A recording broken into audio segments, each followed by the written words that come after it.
ভাঙাইছে। প্রত্যেকটা গরিব মানুষ সবাই একটা করে বাড়ি করে আছে, সবার বাড়ি ভাঙতে নাকি প্ল্যান নাই সেটা আমরা বলছি যে ম্যাডাম দেখেন আমার প্ল্যান ট্যান সবই আছে, একটু বেশি বেশা আছে, আমার দুইটা মেয়ে আছে বাড়িতে, মেয়েটার কোনো কিছু করবেন না। কর্পোরেশন হঠাৎ আসে বলে কি ভাঙবে বলে, যার যার বাড়ি ঘর সব ভাঙা কমিশনার, দেখবো আমরা কমিশনারকে।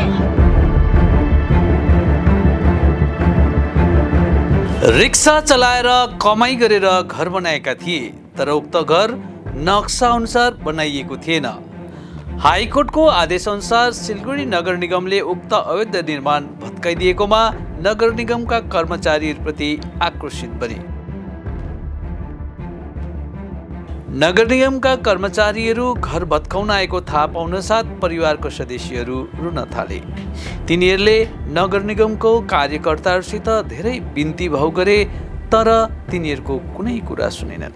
सिलगढीको वार्ड नम्बर 34 को सूर्यसेन कोलोनीमा आज एउटा घरको अवैध निर्माण भत्काइदिएको छ। अवैध निर्माणलाई लिएर गत केही दिन अघि स्थानीय एकजना व्यक्तिले नगर निगममा अभियोग दर्ता गरेका थिए।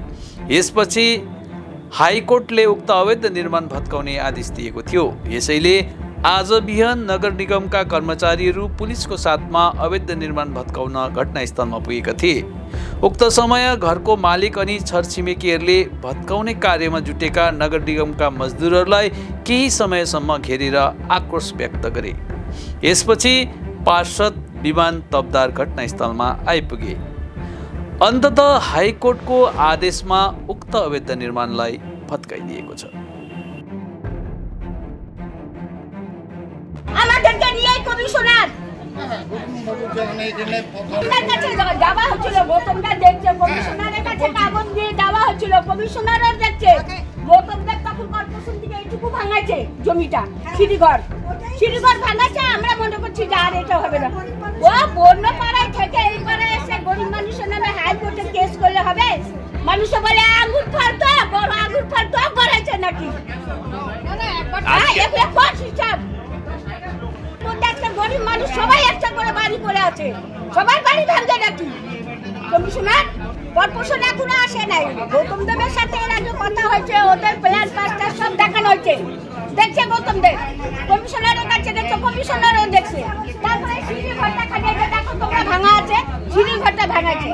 আজকে আসছে বিল্ডিং ভাঙতে, কমিশনার বলে অর্ডার দিচ্ছে বিল্ডিং ভাঙতে। তাহলে কমিশনার পাড়ার মধ্যে ঢুকবে, যার যার বাড়ি ঘর সব ভাঙা কমিশনার, দেখবো আমরা কমিশনারকে। এটা কোনো কমিশনারের আইন হলো? কর্পোরেশনের ডাকলো, তখন কমিশনের সামনে ওই উপবিসিংহ ছিল, তো বলছে কি কমিশনার বললো আপনার হাইকোর্টে কেন যান নাই? আমি বলছি ম্যাডাম ওই 3টা কাগজ রেখে দিছে। আমরা যখন উকিলের কাছে বলছি তোমাদের আর 3টা কাগজ আছে, আমরা বলছি আমরা তো পাই নাই। ও রেখে দিছে, তাহলে আমরা কি করে যাই, কি করে আমরা স্টেটমেন্টটা দিব? হ্যাঁ প্ল্যান নাই সেটা আমরা বলছি যে ম্যাডাম দেখেন আমার প্ল্যান ট্যান সবই আছে, একটু বেশি বেশা আছে, আমার দুইটা মেয়ে আছে বাড়িতে, ওরা থাকার জন্য একটা রুম করছি, আর তো সব খালি আছে। আমি পারি কি না পারি তো কোনো ঠিক নেই, এইভাবেই থাকবে। আপনি এটা কোনো কিছু করবেন না। কর্পোরেশন হঠাৎ আসে বলে কি ভাঙবে বলে। আর আমাদের সাথে কমিশন মেয়রের কথা হয়েছে, মেয়র আমাদেরকে কমিশনের সাথে যেদিন কথা হলো তার 2 দিন পরে আবার ডাকছে, ওখানে মিটিং হচ্ছে। আমাদের কাউন্সিলর ছিল, তারপরে যে এই কর্পোরেশনের ইঞ্জিনিয়ারও ছিল, আরও লোক ছিল। ওনাদের সামনে বলছে তোমরা সিঁড়িটা ভেঙে দাও আর কাগজপত্র সবগুলো ফটো তুলে তোমরা অ্যাপ্লিকেশন দিয়ে কর্পোরেশনে জমা দাও। আমরা যথারীতি উনি মেয়র যা যা বলছে আমরা তাই করছি। আমরা তো জানি। তারপরে রিপোর্টের রিসিভের জন্য আমরা 2 দিন গেছিলাম, আমরা নিয়ে গেছিলো, তাই পাই নাই, অফিসার ছিল না, আমরা রিসিভ কপিও পাই নাই। আর আজকে আমরা জানতেই পারি না যে আমাদের বাড়ি ভাঙতে আসবে।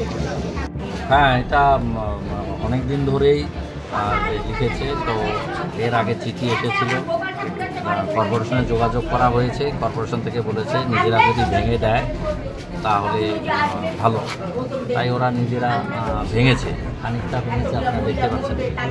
কিন্তু হয়তো কর্পোরেশন স্যাটিসফাইড বা না, তাই কর্পোরেশন আবার পাঠিয়েছে। কিন্তু কর্পোরেশনের উচিত ছিল আমরা স্যাটিসফাই না, আরও ভাঙবো। জাস্ট কিছুক্ষণ আগেই জানা গেল যে যখন ভাঙতে আসলো তখনই জানা গেল যে ভাঙতে আসছে। এই ব্যাপারে কমিশনার বা এর একটু যদি আগে জানাতে হতো তাহলে তাদের প্রয়োজনীয় আসবাবপত্রগুলো এবং যত্ন সহকারে সরিয়ে নিতে পারত। কোর্টের নির্দেশ অনেক আগে হয়েছে, এটা আমরা মেয়রের সাথে যোগাযোগ করা হয়েছে। মেয়র ব্যাপারটা ওয়াকিবহাল, তিনি তার যেটা ভালো হাইকোর্টের অর্ডার সেটাই করবেন। আর এখানে দেখুন এটা টোটালি বস্তি এরিয়া, ধারতে না করে এরা বাড়ি বানিয়েছে, হয়তো প্ল্যান পাস থেকে একটু বেশি বানিয়েছে। এটা প্রতিবেশী এখানকার যারা লোকাল লয়ে আছে কারো অসুবিধা নাই, কারো কমপ্লেন নাই, দেখলেন সবাই জড়ো হয়ে আছে, তারা সবাই প্রতিবাদ করছে। তবে যেটুকু ভায়োলেন্স ছিল সেটা তো ভায়োলেন্সই, সেটা তো অবৈধ নির্মাণ। শহরে প্রচুর জায়গায় বস্তি এরিয়া অনেক অবৈধ নির্মাণ আছে।